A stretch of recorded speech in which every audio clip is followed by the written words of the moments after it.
Bienvenue chez moi. Mona a quitté ses Vosges natales il y a un mois pour venir faire ses études à Limoges. Un choix pratique et surtout économique pour la jeune étudiante inscrite à la fac de lettres et de sciences. J'avais le choix entre Limoges ou Paris. Et Limoges, ça me revient à 390 € que je paye. Avec les charges, je paye 25 € le parking ici. Donc au final, ça me revient à pas cher. Tandis que quand on voit les budgets à Paris des loyers, des fois on est du coup excentré de Paris, ça revient ultra cher. Donc je me suis dit que en fait, Limoges, c'était le bon plan. Des studios comme celui-ci, Marie, gestionnaire de la résidence, en loue tous les ans. Ici, les étudiants sont nombreux, tous attirés par le coût de la vie moins cher que partout ailleurs, en particulier concernant les loyers. Sur du studio, ça va partir de 365 € jusqu'à 400 € à peu près.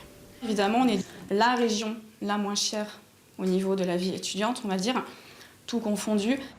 En effet, avec 749 € de dépenses, tout compris par mois, Limoges est la ville la moins chère de France pour les étudiants, bien loin derrière Paris ou encore Lyon, en termes de logement mais aussi de transport.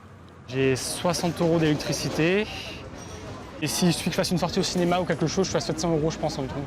Il ne faut pas oublier de noter que par exemple les résidences Crous, donc sur le Crous de Limoges, ont augmenté et ont subi une augmentation des loyers de 3 à 6 €, qui est une augmentation qui est conséquente parce qu'avec 3 € un étudiant il peut manger un repas complet au restaurant universitaire et avec 6 € il peut du coup en manger 2 et c'est pas à négliger.